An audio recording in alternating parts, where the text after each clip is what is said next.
warahmatullahi wabarakatuh. Waalaikumsalam warahmatullahi wabarakatuh. Apa kabar hari ini? Baik. Sebelum kita mulai pembelajaran, Ibu kasih perhatian dulu. Siapa yang mau hadir? Enggak? Alhamdulillah. Kalau Ibu bilang, apa kabar hari ini? Perhatian jawab, baik, baik, luar biasa. Apa kabar kalian hari ini? Baik, baik, luar biasa. Seperti yang kita ketahui terlebih dulu, Kalimantan Selatan ini biasanya memiliki apa yang terkenal dengan seribu Sungai. Jujur aja kan, setiap rumah-rumah itu biasanya menghadap ke sungai. Pasti orang Kalimantan Selatan itu tidak bukan kendaraan, tapi Tahu. kalau itu yang tahu ya. Perahu ya tahu lah. Iya. Nah, otomatis rumah menghadap ke sungai supaya orang lainnya nyaman ya kan. Iya. Sekarang seharusnya ada namanya jalan, pertama sama ada yang namanya perubahan. Jadi sekarang arah rumah ke arah jalan. Nah, itu nanti ada kita tuangkan ke dalam 10 konsep ini. Terus kemarin sudah kita pelajari kan masalah geografi adalah ilmu yang mempelajari dunia, segala sesuatu yang ada di dalamnya termasuk manusia, fenomena alam, dan interaksi antar keduanya. Ini kita akan mempelajari yang namanya 10 konsep dasar geografi. Kita akan belajar konsep. Nah, konsep ini kenapa kita pelajari? Karena misalnya nih, buahnya menggunakan membangun rumah di lokasi yang rawan banjir. Nah, tapi Tuhan dia tidak tahu dan membangun rumah di daerah tersebut. Kalau kita tidak belajar geografi atas 10 konsep ini, kemungkinan Tuhan dia akan menyalahkan siapa? Tuhan dulu. Ini yang berbeda Tuhan. Pasti akan ada salahkan Anda kena hujan. Padahal bisa saja daerah itu ada daerah rawan banjir. Dengan apa? Dengan pemetaan. Nah, kalau misalnya Tuhan tidak belajar geografi, kenapa Tuhan harus belajar geografi dari 10 konsep ini? Supaya kita tahu, melihat, mengalah tujuan pembelajaran kita hari ini. Jadi, tujuan kita belajar hari ini adalah kalian mengidentifikasi dan menjelaskan pengertian dari 10 konsep geografi. Jadi berarti nanti akan mau tahu nih 10 itu ada apa aja sih dari 10 konsep ini. Terus ada lagi namanya menganalisis contoh-contoh penerapan. Nah, ini yang bisa bahas tadi di awal itu ada salah satu contoh yang mana. Jadi bagian yang akan menganalisis, ya kan? Terus menyajikan hasil analisis dalam bentuk presentasi kelompok secara kreatif dan interaktif. Sebelum dijelaskan, Ibu ingin bahagian menonton video fenomena yang ada di video. Saat ini, Indonesia sedang mengembangkan kawasan industri di seluruh wilayah tanah air, terutama di daerah luar Pulau Jawa, sejalan dengan upaya mencapai pertumbuhan ekonomi yang merata di seluruh negeri. Beberapa wilayah di Indonesia memiliki jumlah kawasan industri terbesar, dan ini tidak hanya melibatkan pabrik-pabrik, tetapi juga melibatkan infrastruktur, fasilitas, dan sumber daya pendukung yang diperlukan untuk pusat kegiatan industri tersebut. Menariknya, dalam satu kota, tidak hanya ada satu kawasan industri, tetapi bisa mencapai lebih dari 5 hingga puluhan kawasan industri. Di mana saja wilayah di Indonesia yang memiliki jumlah kawasan industri terbanyak? 1. Sulawesi Tengah.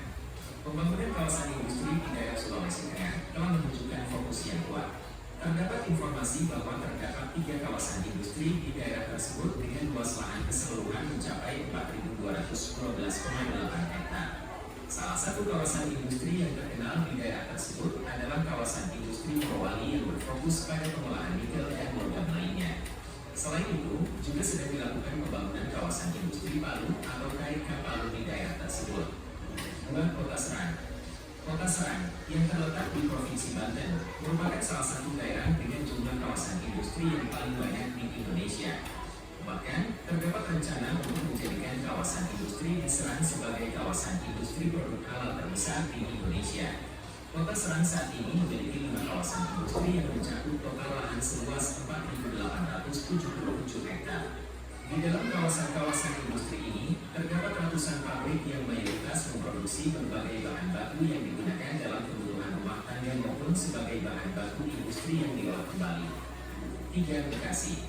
Kota Bekasi menjadi salah satu daerah yang memiliki jumlah kawasan industri yang paling banyak, terutama di daerah Cikarang yang terletak di wilayah Kabupaten Bekasi. Sektor otomotif dari negara Jepang mendominasi jenis industri yang ada. 5. Batam. Kota Batam merupakan salah satu wilayah di Indonesia yang memiliki jumlah kawasan industri terbanyak. Terdapat sebanyak 25 kawasan industri yang beroperasi di kota ini. Jumlah perusahaan yang beroperasi mencapai 1.309 dengan beragam sektor industri yang mencakup 17 jenis industri. Secara dominan, kebanyakan perusahaan bergerak di sektor industri logam dan mesin. Kawasan industri di Kota Batam memiliki luas lahan total sebesar 1.002 hektar. Tadi industri yang terbesar di mana? Kayak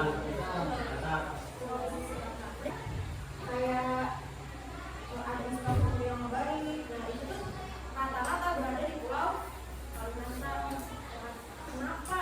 Nah, jadi dari apa yang Buan jadi nanti kita cari jawabannya dari 10 konsep geografi. Ini Buan jadi untuk sampai kelompok 5.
Terjangkauan dan pola terjangkauan menuju pada pemudahan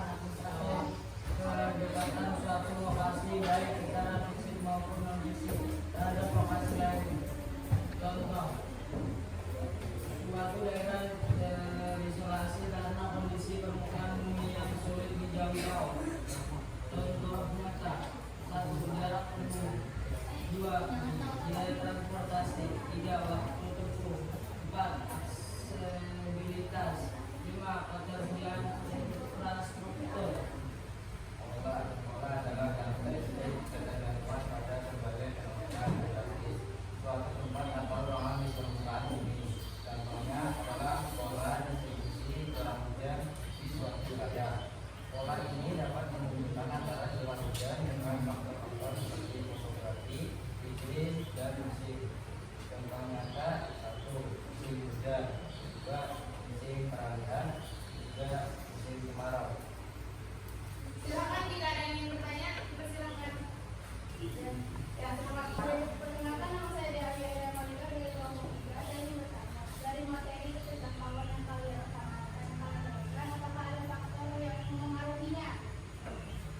Kami dari kelompok 4 ingin menjawab pertanyaan dari kelompok 3. Ada dari jarak. Jarak fisik antara dua lokasi mempengaruhi kemudahan akses. Semakin jauh, ilmunya semakin sulit dijangkau. Dari biaya transportasi dan akomodasi juga mempengaruhi kejangkauan. Biaya yang tinggi membuat suatu lokasi sulit dijangkau. Dari waktu, tentu dan penentuan lokasi lain menjadi faktor penting. Dari medan, kondisi medan seperti pegunungan, hutan atau sungai dapat menghambat aksesibilitas. Dari sarana transportasi, ketersediaan yang jadi sarana transportasi jalan, kereta api, pesawat, kapal sangat mempengaruhi keterjangkauan. Dari teknologi, kemajuan teknologi terutama dalam bidang transportasi dan komunikasi dapat meningkatkan keterjangkauan. Terima kasih dari kalian yang memperhatikan presentasi kami kali ini. Assalamualaikum warahmatullahi wabarakatuh.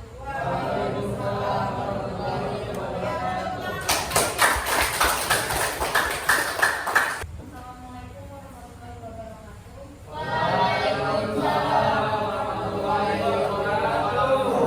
Kami dari kelompok 1 terdiri dari saya, Hidayah.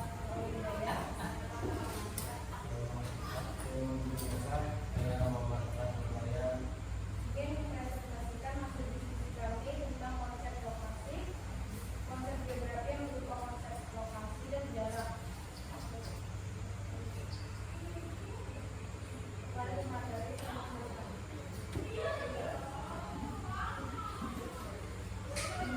Penjelasan lokasi. Konsep dasar dalam geografi yang menjelaskan tentang posisi atau letak suatu tempat atau objek di permukaan bumi. Konsep ini memiliki dua jenis, yaitu lokasi absolut dan lokasi relatif.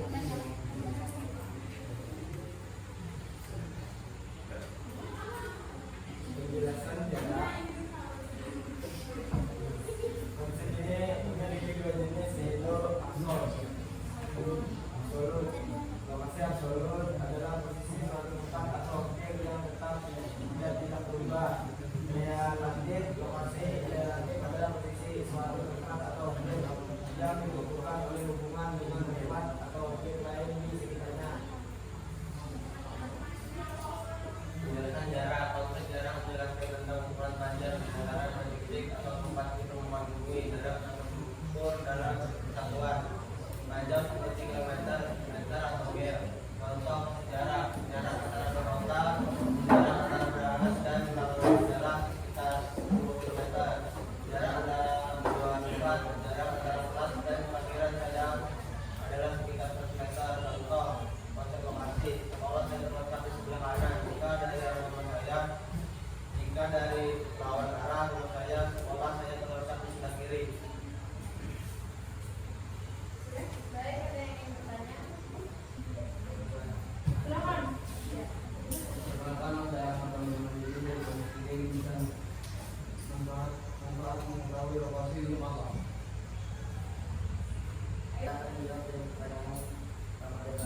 Kami lokasi memiliki manfaat mulai dari memudahkan navigasi dan perencanaan perjalanan hingga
relatif terjangkau.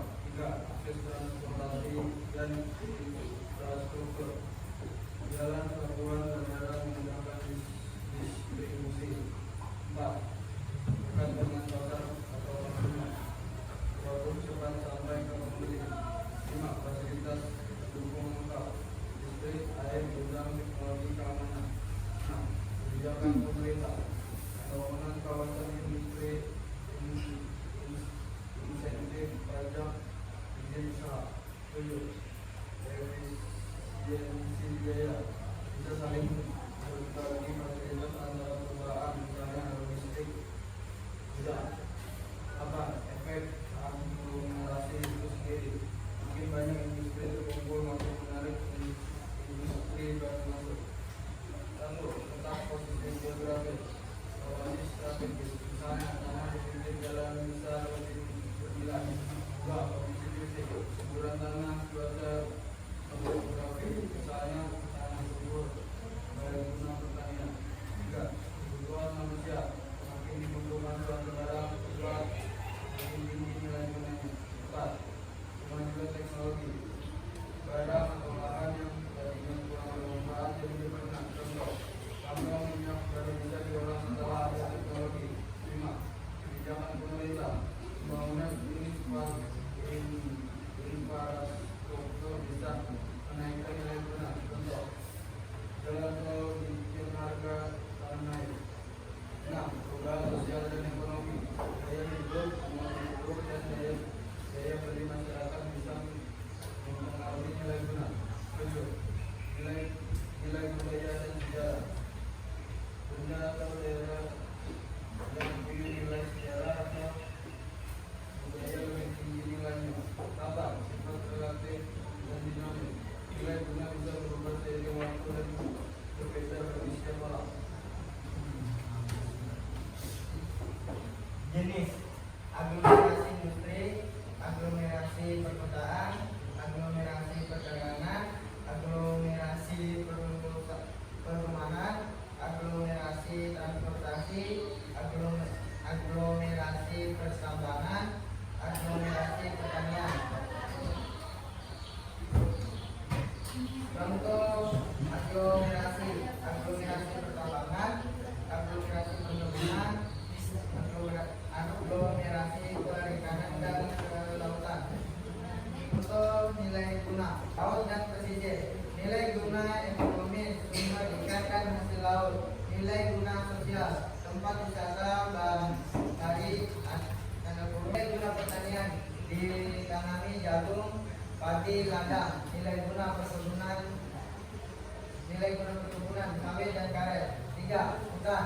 Nilai guna karena lahan pusat kalau tetap dikelola baik. 5. Wisata alam dan budaya. Gunung Memakai, Pantai Teluk Tamiang.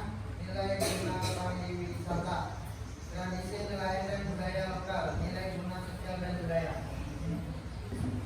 Perkenalkan, nama saya Bintara Mera dari kelompok 4 ingin bertanya, apakah ada potensi konflik yang timbul akibat aglomerasi? Saya ingin menjawab pertanyaan dari kelompok 4. Ada konflik sosial. Saya bekerja antara pendatang dan penduduk asli. Kesenjangan sosial karena ada kaya, banget dan ada yang tetap miskin. 2. Konflik lingkungan. 3. Konflik ekonomi. 4. Konflik tata ruang kota.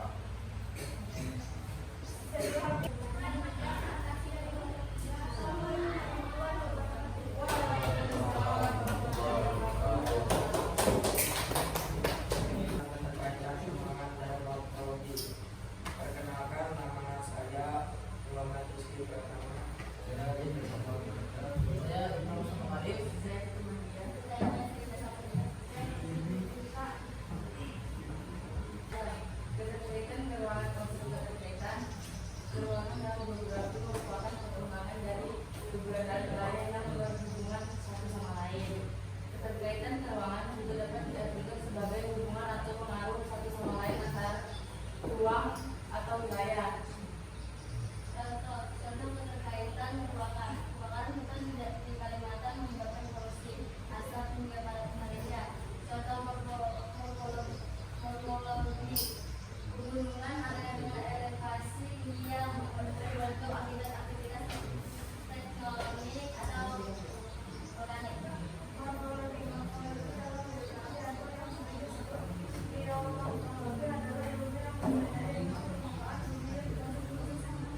pembelajaran proses interaksi. Tentunya interaksi berjalan penting dalam kehidupan masyarakat untuk menjalin hubungan, bertukar informasi dan bekerja sama. Interaksi dapat membentuk asosiatif kerjasama atau disosiatif persaingan konflik faktor mengulangi interaksi berupa faktor emosional, emosi dan motivasi.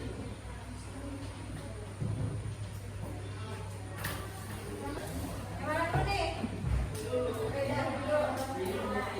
Ada dari kelompok 2 yang bertanya, apa manfaat interaksi ruangan bagi sosial? Apa manfaat konsep interaksi dengan konsep Dari kelompok 2 membangun konsep sebagai sosial manfaat yang luas bagi seluruh bagi kehidupan sosial. Secara umum, interaksi sosial memungkinkan manusia untuk membangun hubungan, memenuhi kebutuhan, mengembangkan diri, dan menciptakan masyarakat yang harmonis. Dari kelompok kami, Assalamualaikum warahmatullahi wabarakatuh. apa juga adanya?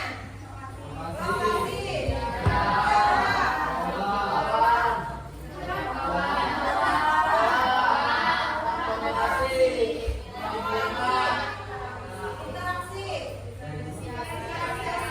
Nilai guna. Atau pengelolaan lagi. Sekolah. Orang dia sudah belajar 10. Sekarang kita tarik kesimpulan. Kira-kira dari 10 konsep tadi, yang mana yang menurut Bu Hafian konsep yang paling mudah buat kalian pahami? Tuliskan hal apa aja yang kalian pahami dari pembelajaran 10 konsep geografi tadi.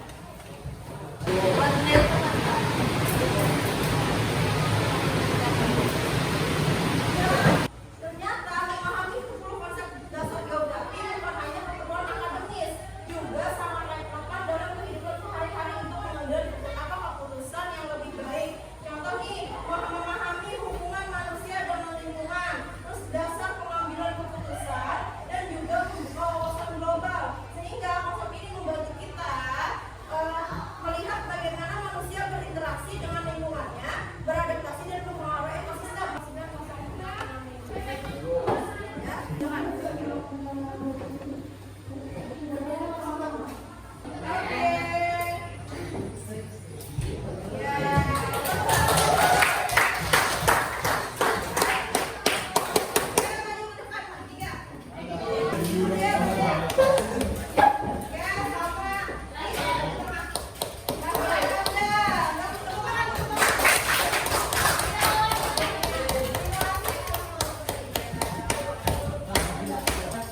Alhamdulillah sudah ya, hasil dari pembelajaran kita hari ini 10 konsep geografi.